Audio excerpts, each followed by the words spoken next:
le monde numérique moderne vient de produire, en une seule petite année, autant de données que l'humanité entière n'en a généré depuis les tout débuts de l'informatique. Ouais, c'est un chiffre qui donne le vertige, hein. Ah ça, c'est complètement ahurissant.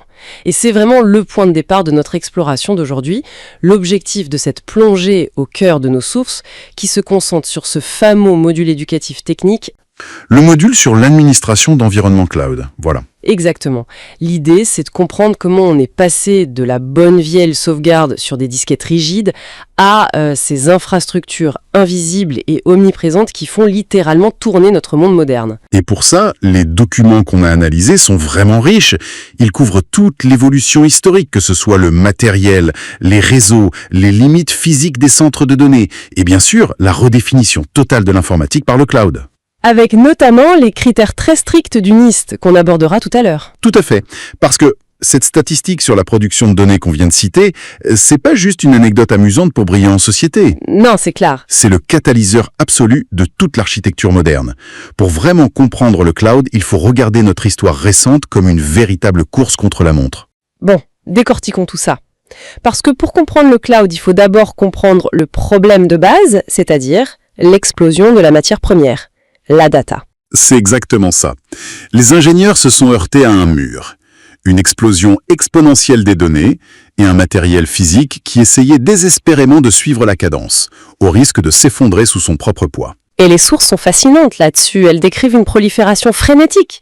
C'est-à-dire que la création de données, c'est plus du tout réservé aux laboratoires ou aux grandes institutions. Ah bah non, aujourd'hui les sources de données sont absolument partout. Bah oui, on parle des réfrigérateurs connectés, des smartphones, des cartes de fidélité, des GPS. Chaque petit objet du quotidien est devenu un capteur permanent. Ce qui met une pression inouïe sur le stockage. Le document rappelle des chiffres assez amusants avec le recul. En 1984, une disquette 3,5 pouces, ça plafonnait à 720 kilooctets. 720 kilooctets. Pour donner une image à notre audience, c'est comme si on comparait cette capacité à une simple cuillère à café d'eau. C'est une super analogie. Et après, bon, ça s'accélère. En 2008, le Blu-ray repousse cette limite à 25 gigaoctets. Puis l'arrivée des disques SSD d'1 teraoctet qui se démocratise vers 2012. Ouais, mais le module M va beaucoup plus loin. Il cite des systèmes modulaires de la marque Sun, par exemple, qui sont capables d'ingérer un hexaoctet. Un hexaoctet. Donc si la disquette de 84, c'était notre cuillère à café d'eau, le système Sun, c'est carrément le volume d'un océan tout entier. Et le pire, c'est que le document anticipe déjà les prochaines normes. On parle de zetaoctet et de yotaoctet pour le futur. Mais ça, c'est ce qu'on voit nous, en tant que consommateurs. Oui, la partie visible de l'iceberg. Dans l'ombre, l'industrie manipule des monstres. Le cours mentionne des super ordinateurs comme le Cray XT avec 10 pétaoctets de stockage. C'est déjà colossal. Et des systèmes d'archives chez Sun Oracle qui frôlent l'hexaoctet. 1 hexaoctet. À ce stade, le cerveau humain y décroche complètement. J'ai fait une petite analogie. Ah, j'écoute. Si on voulait stocker les données générées mondialement, ne serait-ce qu'aujourd'hui sur des disquettes de 1984, ça serait l'équivalent d'essayer de vider l'océan Atlantique avec un dé à coudre. C'est une excellente image. C'est physiquement et mathématiquement absurde. Toujours émerveillé par cette échelle. Ce qui est fascinant ici, c'est vraiment la mutation de la valeur de cette donnée. Le texte est catégorique là-dessus. C'est-à-dire ? Eh bien, les données brutes, c'est plus juste de l'archivage passif qu'on met dans un coin. C'est devenu un capital actif pour les entreprises. Ah, donc c'est plus juste un problème technique, c'est un enjeu business. Exactement. Si une entreprise gère mal ce volume, si elle est incapable de stocker et d'interroger ses pétaoctets en temps réel, c'est sa réactivité et sa compétitivité entière qui s'effondrent. Ce n'est plus une question de stockage, c'est une question de survie commerciale. Ce qui explique pourquoi l'évolution des processeurs a dû être tout aussi vertigineuse pour traiter cet océan de données. Absolument. Depuis le tout premier microprocesseur en 1971, la course à la puissance est folle. On est passé à des processeurs qui ont 6 cœurs, puis 8 cœurs. Jusqu'au Ryzen d'AMD en 2017 par exemple. Mais du coup, j'ai une question. Pourquoi multiplier les cœurs au lieu d'en faire un seul qui tourne très très vite ? Eh bien, c'est là que la physique intervient. Ah, c'est la chaleur. Ah oui, ça chauffe. Si vous poussez un processeur unique trop loin, le silicium fond littéralement. C'est ce qu'on appelle le mur thermique. C'est pour ça que le document détaille l'apparition des architectures multicœurs. D'accord. Faute de pouvoir faire un seul ouvrier qui travaille à la vitesse de la lumière sans prendre feu, les ingénieurs ont été forcés d'embaucher plusieurs ouvriers sur la même puce. Et de leur apprendre à bosser ensemble. Exactement. Et ça, c'est une complexité d'ingénierie folle qui se joue à l'échelle du nanomètre. Le document donne l'exemple d'Intel qui a sorti un processeur de bureau avec 18 cœurs en 2017. 18 cœurs pour un simple ordinateur de bureau, c'est dingue! Et ça explique pas mal de choses sur les rachats massifs qu'on a vus en 2020. Ah oui, la fameuse tectonique des plaques dans la tech. Exactement. Les documents évoquent ces rachats à coût de milliards, comme Nvidia qui achète ARM pour 40 milliards de dollars, ou AMD qui met la main sur Xilinx pour 35 milliards. Ce sont des sommes astronomiques. Oui, et ça montre bien que le but, c'est plus seulement d'avoir une grosse capacité de calcul. Il faut maîtriser l'architecture, la consommation d'énergie. Enfin, c'est pas juste de l'optimisation fiscale à ce niveau-là. Non, c'est une lutte pour la survie technologique. Celui qui maîtrise le silicium contrôle l'économie aujourd'hui. Mais... Sauf que, il y a un hic majeur dans cette course à l'absence pure. Ah, je vous écoute. C'est quoi le problème? Ce qui est fascinant ici, c'est que vous pouvez avoir le processeur le plus sophistiqué du monde, capable de milliards de calculs par seconde. Vous pouvez avoir des entrepôts entiers remplis de disques durs. Ouais. Si cette information reste bloquée à l'intérieur d'une seule machine, isolée dans son coin, elle sert strictement à rien. D'accord, je vois. La puissance brute n'a d'intérêt que si elle peut être partagée, connectée et combinée. Donc le fameux tissu conjonctif, le système nerveux pour relier tous ces muscles. Le réseau. Le réseau. Et là encore, on part de très très loin. Le cours rappelle que le premier réseau étendu, le WAN, en 1972, ça fonctionnait avec un modem qui offrait une bande passante de 300 baux. 300 baux? C'est ahurissant quand on y pense. Pour que ceux qui nous écoutent se rendent compte de ce que ça représente physiquement, 300 baux, c'est à peu près 300 caractères transmis par seconde. Autant dire rien. À cette vitesse, le temps de charger la moindre petite image sur un écran, vous pouviez aller vous préparer un café, le boire et revenir, et l'image serait à peine à moitié affichée. Alors qu'aujourd'hui, l'évolution, elle est foudroyante. Le document retrace tout ça, on est passé de ces quelques caractères par seconde au modem VDSL2 en 2005 avec 200 mégabits. Et le G-Fast avec 1 gigabit par seconde. Voilà. Et la fibre optique 10G. Le sans-fil a suivi exactement la même courbe, du vieux Wi-Fi des années 90 à la 5G qui est 100 fois supérieure à la 4G.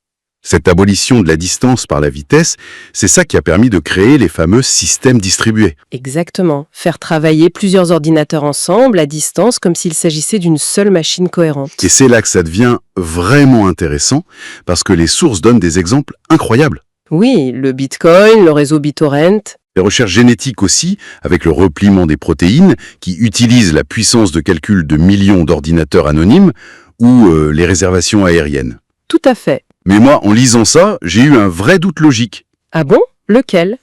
On vient de passer un quart d'heure à dire que nos ordinateurs individuels, avec des processeurs comme les Intel Core i9, sont devenus des bêtes de course. C'est vrai? Si une seule machine de pointe est si puissante, pourquoi s'embêter à diviser le travail sur plusieurs machines à travers le monde? Pourquoi s'infliger cette migraine absolue d'ingénierie logicielle? C'est une excellente question. Oui, pourquoi ne pas juste construire un seul ordinateur géant et le mettre dans une pièce? C'est l'erreur classique que faisaient les entreprises il y a 20 ans. Et le module explique exactement pourquoi c'est une impasse. Alors pourquoi? C'est une question de charge imprévisible. Imaginez un immense site de commerce électronique. Ok, genre pendant les fêtes. Voilà. En temps normal, un gros serveur très cher peut largement gérer le trafic quotidien. Mais que se passe-t-il le jour du Black Friday? Le trafic est multiplié par 100 ou par 1000 en genre 2 minutes? Et c'est là que ça casse. N'importe quelle machine unique, même le superordinateur le plus puissant de la planète, possède un plafond de verre physique. Ah, donc il s'effondre. Face à une connexion simultanée de millions d'utilisateurs, le serveur géant fait un infarctus. Le système distribué, lui, il apporte la seule réponse possible. L'élasticité? L'élasticité, exactement. Le travail est réparti, si une machine tombe en panne ou sature, 100 autres prennent le relais instantanément. On mise plus sur un seul athlète d'élite, on met en place une armée entière. Ouais, je comprends l'avantage théorique. Mais bon, dans le monde physique, cette armée de serveurs, faut bien la loger quelque part. Ils flottent pas réellement dans un nuage virtuel. Malheureusement non. Et c'est là qu'on arrive vraiment au cœur du problème, l'impasse détaillée dans la formation. Le fameux centre de données classique. Le data center, le fardeau absolu des années 2000. Quand on lit les spécifications requises pour maintenir ces centres, Mais c'est hallucinant. On utilise souvent le terme infrastructure légère en informatique, mais là, un data center classique, c'est tout sauf léger. C'est du BTP à ce stade. C'est ça, l'informatique disparaît au profit du gros œuvre. On parle plus de code, on parle de gérer quoi? Une forteresse militaire croisée avec un congélateur industriel à l'échelle d'une ville. C'est une description étonnamment précise. Il y a des normes de sécurité dignes d'une banque centrale. Le document parle de vidéosurveillance, d'accès restreint. Et pur, c'est l'environnement physique. Ouais, le mur thermique. Des milliers d'ordinateurs entassés, ça dégage une chaleur infernale. Le document détaille l'obligation de maintenir une climatisation constante à 20 degrés. Avec une ingénierie minutieuse des flux d'air. Ouais, les couloirs alternés en rejaillit, elle est froide, elle est chaude. Exactement. On aspire l'air frais à l'avant, on recrache l'air brûlant à l'arrière. Et il faut construire de faux planchers surélevés de 60 cm. 60 cm de faux planchers? Juste pour faire passer l'océan de câbles et de refroidissement? Et sans parler de la hantise absolue de tout administrateur réseau, la panne de courant. Ah ouais. Un data center ne peut jamais, sous aucun prétexte, s'éteindre. Donc ils mettent des générateurs? Des onduleurs massifs, des parcs de batteries gigantesques et des générateurs diesel prêts à démarrer en quelques secondes. Sans oublier les systèmes d'extinction d'incendie qui balancent des gaz spécifiques pour pas détruire les disques avec de l'eau. Et tout ça coûte une fortune absolue. Le document divise la facture en 3 piliers. 1. Acquérir ou louer l'espace. Construire ça en pleine ville, c'est un gouffre. Oui. 2. Le matériel pur. Et 3. L'exploitation. La facture d'électricité est tellement monumentale que le texte cite Google, Facebook ou Amazon qui vont s'implanter délibérément dans des zones comme l'Oregon juste pour bénéficier de coûts énergétiques faibles. Ils déplacent l'industrie là où l'énergie est pas chère. C'est ouf. Et si l'on relie cela au contexte plus large, ça crée une immense fracture. Seuls les géants de l'Internet pouvaient se permettre de telles dépenses. C'est sûr qu'une PME pouvait pas se payer un bunker en Oregon. C'est exactement ça. Pour une entreprise moyenne, construire et maintenir ça, c'était un frein fatal à l'innovation, une barrière à l'entrée infranchissable. Et c'est pour ça que l'industrie a dû opérer une transformation profonde pour survivre. C'est là qu'est né le nouveau paradigme, la révolution silencieuse du cloud computing. La solution clé en main par excellence. Ce qui est fascinant avec le cloud, c'est qu'il a fait voler en éclats ses barrières technologiques. Le document prend des exemples hyper concrets de startups comme Airbnb, Uber ou Blablacar. Qui n'aurait jamais existé sans ça? Oui, ils ont convaincu des millions d'utilisateurs sans posséder un seul serveur physique à eux. Et les chiffres parlent d'eux-mêmes. Selon l'IDC, les dépenses dans le cloud ont bondi de 21,5% entre 2015 et 2020. C'est énorme. C'est l'un des transferts d'infrastructures les plus rapides de l'histoire. D'ailleurs, comment on définit vraiment le cloud? Le cours cite l'Institut national des normes et de la technologie américain, le fameux NIST. Oui, le NIST définira par des atouts majeurs. Le libre service à la demande. Ok. L'accès large via le réseau. La mise en commun des ressources. Et surtout, cette fameuse élasticité rapide dont on parlait pour le Black Friday. Ouais, la capacité à encaisser le choc. Exactement. Et le dernier point, c'est la facturation à l'usage. Vous payez que ce que vous consommez. Mais alors, qu'est-ce que tout ça signifie au fond? Parce que j'ai une crainte légitime qui me vient en tête quand je lis ça. Au niveau de la sécurité, tente, et c'est la réaction la plus humaine du monde, on veut garder son trésor sous son matelas. Oui, c'est rassurant. Sauf que le document s'appuie sur des faits pour prouver exactement le contraire. Face à des cyberattaques qui sont aujourd'hui d'une complexité affolante. Les ransomware, tout ça. Oui, les attaques par déni de service, etc. Les entreprises normales peinent énormément à recruter des experts en cybersécurité. Il y a une pénurie massive de talents. Donc la PME de base, elle n'a pas le budget pour se payer le meilleur hacker éthique du monde. Impossible. Par contre, les fournisseurs cloud, eux, disposent des meilleures interfaces de pilotage automatisées et surtout, ils embauchent l'élite mondiale de la cybersécurité.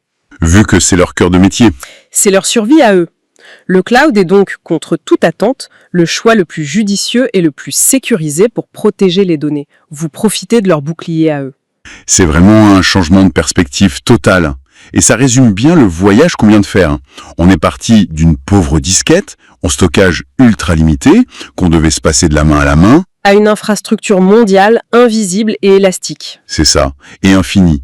Une infrastructure qui façonne aujourd'hui les géants du transport et de l'hébergement. Et le cours insiste sur le fait que cette évolution technologique, elle a libéré l'humain en fait. Ah ouais, hein? Oui, ça a libéré les administrateurs des tâches répétitives, genre changer des disques durs à 3 heures du matin, pour les recentrer sur l'innovation pure. Comme le disent les sources, il n'y aura plus de retour en arrière possible. Ce qui m'amène à une réflexion finale, un peu provocatrice pour le coup. Allez-y. Si le cloud a totalement démocratisé l'accès à une puissance de calcul infinie et à une sécurité de pointe, qu'est-ce qui se passe quand absolument toutes les entreprises, de la petite start-up au géant mondial, disposent exactement du même arsenal technologique ? C'est une excellente question. Bah oui, est-ce que la technologie cesse alors d'être un avantage concurrentiel pour laisser place uniquement à la pure créativité humaine ? L'idée nue, quoi. Exactement. L'idée, l'imagination. C'est peut-être la seule chose qu'on ne pourra pas délocaliser dans un data center. En tout cas, c'est une question fascinante.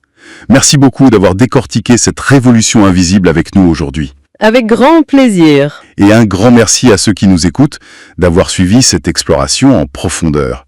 À très bientôt pour une nouvelle plongée dans les rouages de notre monde.